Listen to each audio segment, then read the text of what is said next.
Hello everyone, we're back with another edition of our Klub Outside Q&A Round-up series. Once again, it's been a little while, but it's been full steam ahead with the 1000-Year Blood War arc anime coverage, so I hope you don't mind too much.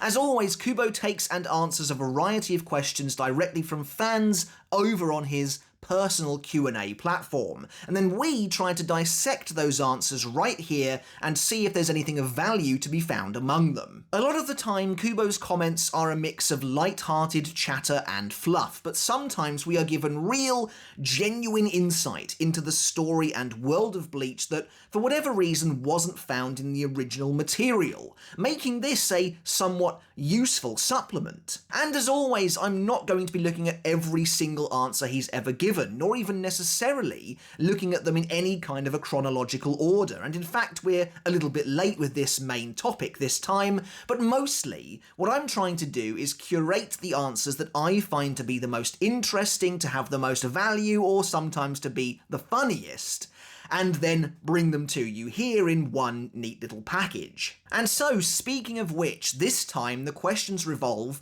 around Unohana and Aizen's brief showdown in the Soul Society arc, the fundamental yet fascinating difference between Shunpo and Sonido, and more, including a look at some of the many misfortunes of Shuhei Hisagi. A huge thank you to M Shadows for providing the translations to the questions and answers as always. There is a link in the description to where you too can find them, so make sure to check them out.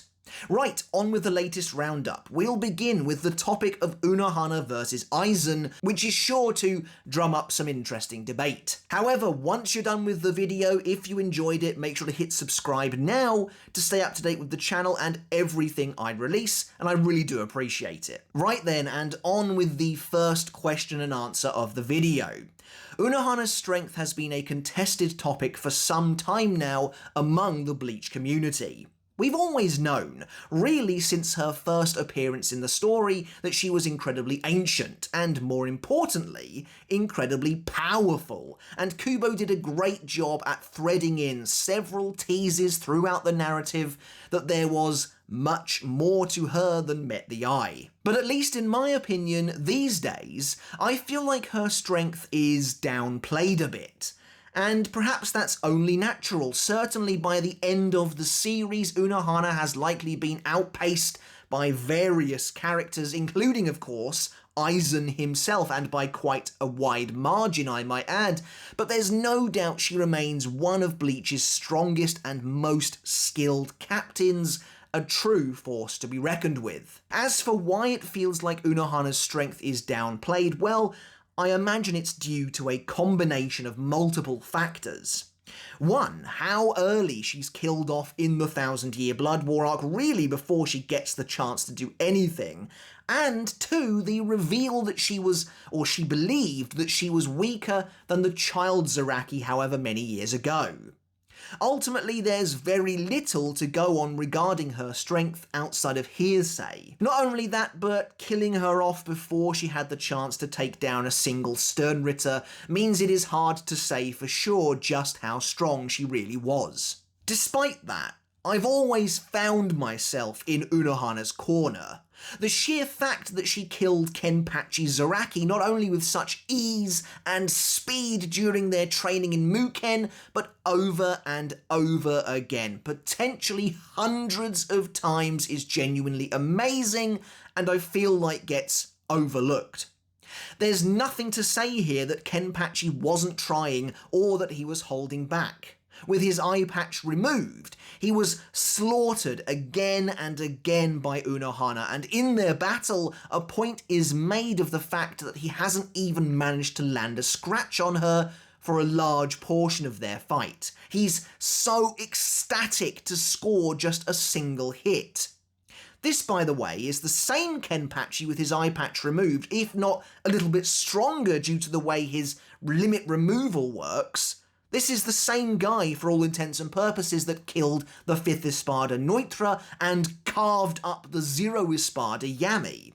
thereby logically making Unohana leagues and leagues above even those two Espada. So in my eyes, Unohana has always been extremely powerful, and although her fight with Kenpachi is over in about 3 or 4 chapters, what's contained within remains very impressive. During her time as the Soul Society's foremost criminal, she likely only submits to Yamamoto in the first place because he was stronger than her. That's the kind of brutal, power-first society they likely had and likely fostered prior to the founding of the Gotei 13 itself, and the kind of philosophy that seeped in and shaped the first iteration of the Gotei 13 too, including the founding of the Kenpachi lineage. And so recently, Kubo was asked a question relating to Unohana and her mysterious strength, specifically regarding her brief confrontation with Aizen back in the Soul Society arc. And the question reads as follows. When Hitsugaya faced Aizen back in the Central 46, Aizen was quick to defeat him. However, when Unohana stepped up with Isane, he left for the Sokyoku Hill without even attacking. Is this because he believed he couldn't win against Unohana? It's a very interesting question, and actually a scenario that I think has been discussed a fair bit in the past by the community. Kubo did a great job, as I said, at building Unohana up over the years. Although her true identity is only revealed come the 1000-Year Blood War arc, there were numerous hints throughout the previous arcs that there was something about Unohana lurking beneath the surface. And it does feel like this moment is maybe another hint, though I think there's a little more to it than that. Anyway, let's see what Kubo himself had to say, as he replied in a fairly short but interesting manner, saying he didn't think that he couldn't win, it's just that he didn't want to exhaust himself. So that's an intriguing answer from Kubo, and it's smart in the sense that it avoids saying anything too rigid, too definitive. The answer is explicitly coming from Aizen's own point of view. There's no real objectivity to it, but even understanding this scene from purely Aizen's perspective is enough to tell us more. First off, the sequence in question. Aizen's true nature has been revealed at the end of the Soul Society arc, and Hitsugaya confronts both him and Gin in the usually off-limits halls of the Central 46 after Aizen mortally wounds Hinamori. Hitsugaya, enraged, activates Bankai, determined to kill Aizen, but Aizen defeats the captain with a single, almost effortless swing of his sword, firmly cementing himself as far above Hitsugaya's level. Later in the arc, he'd proceed to do something similar to captain-level Shinigami like Komamura, who he also defeats with a single albeit extremely devastating Kido spell. And yet here, when confronted by Unohana and Isane mere seconds after defeating Hitsugaya, Aizen opts for escape instead. For a long time, discussion revolved around the question of whether or not Aizen thought that he would lose in a fight to Unohana, but Kubo's told us right here that actually no, Aizen didn't think he would lose, but he didn't want to be exhausted by the battle. So even here, without the Hogyoku, Aizen is confident in his ability to defeat Unohana in combat, but it would be a difficult battle, and one that would leave him completely drained as a result. Perhaps this would then lead to him not being able to subdue the likes of Ichigo and Renji so easily on the Sokyoku Hill. In my opinion, this mostly makes perfect sense and really lines up with what I think we had long since agreed upon. The only captain Aizen feared taking on in a straight fight was Yamamoto, and the manga has made it fairly clear that Unohana was essentially his number 2, thereby placing Shinigami Aizen within the top 3 most powerful of the Gotei 13 at the time. This was pretty much already known to be the case, but it's nice to have more of a concrete idea. What's truly interesting about this question and answer though, and what takes this discussion to a deeper level, is the fact that the answer is explicitly from Aizen's perspective. Kubo says, and I quote again, he didn't think that he couldn't win, but Kubo stops short of actually giving a definitive answer from the perspective of the author himself. So, what I'm getting at is that while Aizen was fairly confident in his own ability to defeat Unohana, and really he has every reason to be based on what we've seen, the evidence that's been given to us in the manga, Kubo himself hasn't actually confirmed as such. Aizen has always been defined by his arrogance, among other things, and while he normally absolutely has the skills and power to back up said smugness, I can't help but wonder, who's to say Unohana thought that she would lose either? Now, the true extent of Aizen's strength was likely more of a secret and a surprise than Unohana's, since the truth of Unohana's criminal origins is seemingly capable of being found even in textbooks, but still, Unohana has more than 1,000 years of bloodletting experience under her belt to contend with. Also, there's the question of which version of Unohana would Aizen end up battling in that scenario. Would Retsu Unohana attempt to subdue him, likely using Kido most of all? Or is the question and subsequently Kubo's answer taking a shock appearance from Yachiru Unohana into account as well? Now sure, it's Aizen, he likely did his homework on all of his potential future adversaries, but actually experiencing a battle with Yachiru Unohana you would think would presumably be something different entirely to merely just reading about her. All this is to say that while I think the question and answer are likely fairly spot on, that Aizen would defeat Unohana at great personal cost, I don't think it's quite so black and white. Unohana, as the first Kenpachi, has a lot of tricks up her sleeve. But I'll tell you now, over the years, as I've read this scene many times, I've never once considered the idea that Aizen was actively fleeing from Unohana here due to her strength. To me, it more felt like he was on the clock. With Unohana arriving, it would only be a matter of time before his ruse was up completely, before the rest of the Gotei 13 discovered the truth. Aizen had to capture Rukia and fast, and so couldn't be held up anymore. There's also the fact that this scene happens in conjunction with Tosen abducting Renji and Rukia. Therefore, it seems likely to me that Aizen and Gin sensed this and decided now was the time to leave, as the next phase was all coming together. At the end of the day, not everything in the narrative can be boiled down to a battle scenario, but if it were to be, then yeah, I think the answer here makes a lot of sense. In terms of pure Shinigami ability, since the Hogyoku isn't in play yet, it would make sense to me for the hierarchy to go Yamamoto essentially uncontested at the top, then Aizen, then Unohana, but those two are much closer overall. Ultimately, characters like Hitsugaya and Komamura are absolutely on the lowest possible rung here in terms of captaincy in the Soul Society arc, and I think characters like Yamamoto and Unohana could similarly devastate them if they really wanted to. And there are a bunch of other variables to consider here as well, not least of all their individual abilities. Aizen's Kyokusuigetsu will always give him a huge advantage over someone like Unohana, who is under his spell from right before the fight even begins. So even if they were to duke it out here in the Soul Society arc, she's already starting the fight off on an uneven playing field. Then there are some much debated lines of dialogue to investigate as well, such as Unohana when she notes that "I am strong, stronger than anybody except you," during her battle with Kenpachi. What exactly did that mean? Who is she referring to, or is this really a blanket universal statement about every character in the story? In the context of the Kenpachi, the blood-soaked title at the centre of their duel, it means the strongest Shinigami of any given era, something I've always taken to mean both the physically strongest, which of course Zaraki is without question, but also the one with the greatest potential for raw combat skill itself. Disregarding all magic and trickery and other such abilities that Kenpachi Zaraki at least absolutely wouldn't touch, and you're left with the Shinigami most suited for battle, the Kenpachi. Is this what Unohana meant by her comment, that she, above all others, save for the young Zaraki she met all those years ago, was best suited to hold the name? It's a tough one.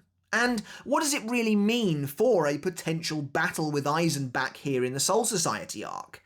Alas, if only we'd had the chance to see more from Unohana herself. But regardless, this is a very interesting question. I'd love to hear your thoughts on it down in the comments below. Up next, Kubo details the differences between two of the high-speed movement types of Bleach, Shunpo and Sonido, used by the Shinigami and the Arrancar respectively.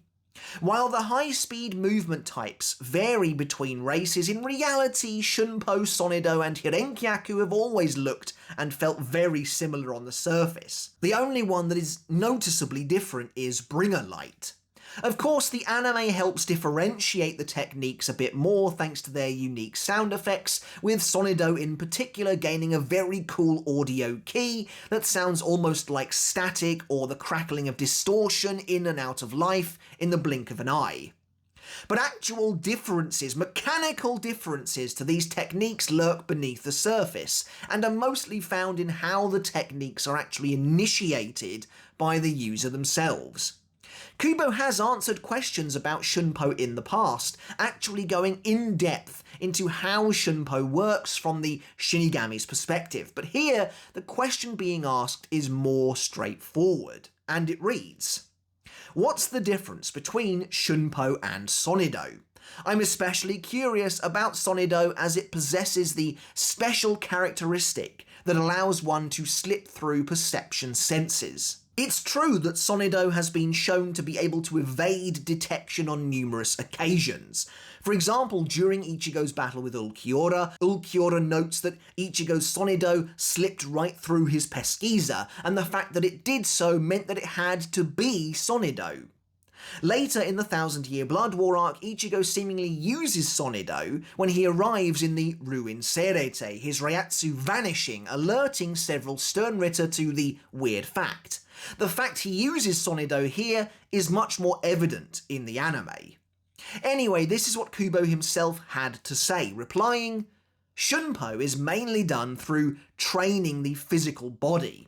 Hirenkyaku is done by training the ability to manipulate reishi, while Sonido is executed by converting the reishi within the body into something that is not reishi. While kind of nebulous, it's a fascinating answer all the same. Kubo actually gives us a bit more than anticipated here, going so far as to discuss multiple movement techniques. The Shunpo is the most obvious of the bunch. Kubo notes that it is achieved mainly by training the physical body, and this makes sense based on what we know. Shinigami aren't actually teleporting when they use Flash Step, but instead they are moving very fast by taking literal steps, moving their feet and muscles in such a way as to achieve an immense speed. In an earlier installment of our Roundup series, we looked at an answer where Kubo actually broke down the different steps taken to initiate Shunpo in its entirety, which was really cool. Hirenkyaku is again fairly obvious. Virtually everything the Quincy do is achieved by manipulating reishi, and Hirenkyaku is of course no different. But Sonido is by far the most interesting to me, and the bulk of where this question lies. While Kubo doesn't tell us exactly what the reishi of an Arrancar or someone using Sonido becomes when they use it, he notes that Sonido users convert the reishi within their own body into something that isn't reishi at all. Now, all spiritual beings, or konpaku, are made up of reishi. So for a split second, Sonido users aren't made up of that fundamental material, but some entirely different, almost alien matter. This is pretty crazy, and it's difficult to know exactly what's going on here without knowing what this new matter is, if there's even any matter at all. But to me, it makes it sound like their bodies break down on a cellular level before reconstituting themselves again, allowing them to move totally unnoticed by the world around them, to slip through these perception senses, as the question notes. Which is pretty crazy. It's no wonder Sonido allows people to avoid detection. It's almost as though the user isn't there for a moment. Again, to compare it to Shunpo, when moving from point A to point B, the Shinigami is still always there. They are just moving very fast between those different points. But based on what Kubo says here about Sonido, Between point A and point B, it sounds like at point A they disappear entirely, or transform into something that isn't reishi and therefore isn't a part of this spiritual world, only to reappear as reishi at point B. Sonido has always felt more akin to actual teleportation to me than Shunpo, with the Ranka often appearing out of nowhere, while often leaving something of a static-like afterimage behind, but visually it is used in a very similar way to Shunpo on the page, making differentiating between them a little harder. Still, this is a really cool detail. The idea that Sonido completely transforms a person's makeup, essentially, even if only for a fraction of a second, makes it feel much more advanced than the other movement techniques, even if it isn't really. Now, normally, we would take a look at the 3 more serious topics in a video, and then the final one would be a more light-hearted affair. However, this time, I've decided to take what feel like 2 more comedic topics and combine them here to close out the show today, as they are intimately related. They're about the same character. The first one is a question of Shuhei Hisagi's popularity within the Soul Society. As we've discussed many times on the channel before, Hisagi has gone through something of a transformational downgrade in the manga over time. Stoic and mysterious in the Soul Society arc, Hisagi is truly brought to the forefront, and hit his apex as a character in the latter stages of the Rankar arc, skyrocketing in popularity after the reveal of his Shikai and later duel with his former captain Tosen. But since then, Kubo has seen fit to relentlessly bully Hisagi, turning him into the Soul Society's punching bag, both literally and figuratively, something this particular question acknowledges. This isn't a situation like Matsumoto, say, where she kind of just fell out of favour with the narrative and wasn't really used all that much in the Thousand Year Blood War arc. No, Hisagi is still around a fair bit, it's just every time he's shown, he's getting brutalised in some form or another. And so the question reads, although Hisagi is bullied a lot by others, is he popular with the Shinigami ladies? It's a fair question. We know that Hisagi has an unrequited crush on Rangiku, which, to be fair, is probably true of a lot of officers in the Gotei 13, but how do the other ladies feel about him? Well, in traditional Kubo fashion, the author didn't hold back in regards to this character, replying, "I would hope not. But he's good looking, so I imagine he's popular with new recruits from the other squads." I mean, that feels really harsh to me. Kubo actively hopes that Hisagi isn't popular with the ladies. It's really making me wonder what's going on with this character. Has something happened behind closed doors that's turned Kubo off him? Despite Hisagi getting the lead role in Can't Fear Your Own World, as well as a brand new bankai revealed there, the poor guy still can't catch a break from Kubo at all, who, these days, seems to actively enjoy dunking on one of his more popular vice captains. I mean, I get it. Hisagi is meant to be the everyman Shinigami, a change that really only came about as of the end of the Thousand Year Blood War arc and the advent of Can't Fear Your Own World, but Kubo really has such a visceral hatred of him, it seems. Of course, it is all in good fun, I think, but he also mentions that Hisagi's looks are likely to get him the attention of new recruits from other squads. New recruits from other squads is very deliberate wording, implying that anyone remotely seasoned within the Gotei 13, and certainly from within his own squad, is likely already turned off of Hisagi. Is his personality truly horrible or something that we haven't seen on the page? And to make matters even worse for Hisagi, our final topic for today is also about him and how poorly he seems to be treated by those around him, even those he actually reveres. If you've always wondered about the 69 tattoo on his face, well, the story behind it is fairly simple. The tattoo actually originates from Kensei Muguruma, the previous captain of the 9th Division before Tosen, and now the current captain turned Vizard, who has the same tattoo but on his chest. The 69, while appearing maybe questionable on the surface, actually makes perfect sense when broken down. The 6 represents Kensei's last name, Muguruma, which uses the kanji for 6 in it, while the 9 is simply because he's the captain of the 9th Division. Anyway, over 100 years ago, during the Turn Back the Pendulum arc, Kensei and his division rescue a young Hisagi and his friends from a massive rampaging hollow, saving their lives. Kensei imparts some words of wisdom on Hisagi, setting him on the path to inevitably becoming the vice captain of the 9th Division one day. Out of respect for the man who saved his life and the man he's always looked up to, Hisagi tattooed the same 69 on his face as a lasting reminder of that admiration and loyalty. Since Hisagi and Kensei don't actually interact outside of the Turn Back the Pendulum arc until the Thousand Year Blood War arc, and even then they barely interact. In fact, one of those interactions is zombie Kensei beating the snot out of a loved-up Hisagi.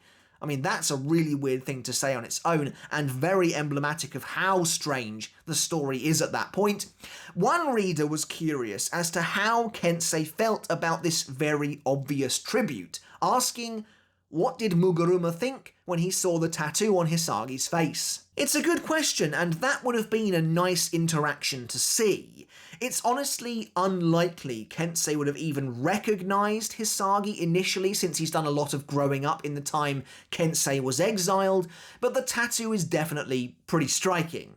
However, Kubo's response was fairly blunt, saying he didn't think anything about it.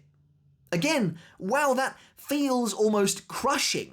Imagine getting a tattoo on your face of all places in honour of someone who then doesn't even remotely care when they see it. The tattoo is absolutely a sign of Hisagi's dedication, but so far Kensei has barely reciprocated in any way. But should we really expect him to?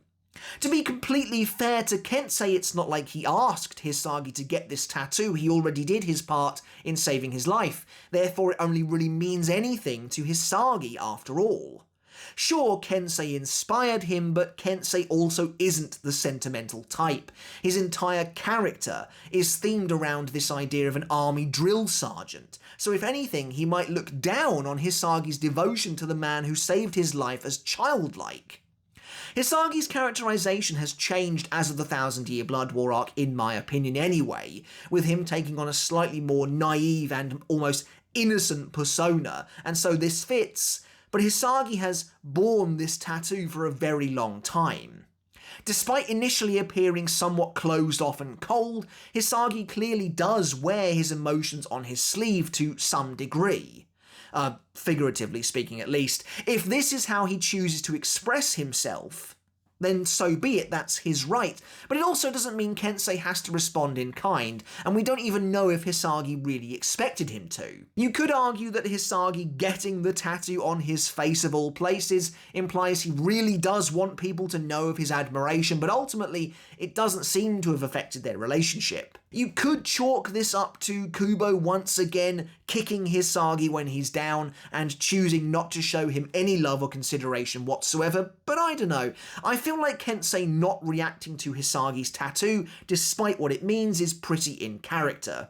If Kubo had tacked onto his answer something like saying that Hisagi sulked for days about it or something, then maybe we could take this as another slight against the character, but actually most of this works pretty well in my opinion. You know, this entry didn't actually turn out to be so comedic after all. Actually, it's a pretty interesting piece of character introspection to dive into. But that's it for this iteration of the Klub Outside Q&A Roundup series. As always, I hope you enjoyed it, and I hope you took something of value away from this video today. Let me know your thoughts on the individual topics down in the comments below. Of course, the marquee topic, looking at a potential confrontation between Unohana and Aizen in the Soul Society arc, and of course moving on to the fundamental differences between the different high-speed movement techniques, and of course looking at the many misfortunes of Hisagi, how he's not particularly popular with the ladies, or at least Kubo doesn't want him to be, and how Kensei reacted to seeing Hisagi's tattoo for the first time. I'd love to hear all of your thoughts and theories down in the comments below. But as always, I want to end this video by saying a massive thank you and giving a huge shout out to my wonderful supporters over on Patreon, without who I simply wouldn't be able to keep doing this. If you enjoy what I do here over on YouTube and you want to take the support from me another step further, thank you so very much. By supporting me at the $1 tier a month, you can get your name in the credits of every single video just like this, and at $2 or higher, you can receive every single video I release absolutely free of baked-in YouTube ads. Alright guys, thank you once again so very much for watching. Until next time, I'll catch you later, and I'll see you then.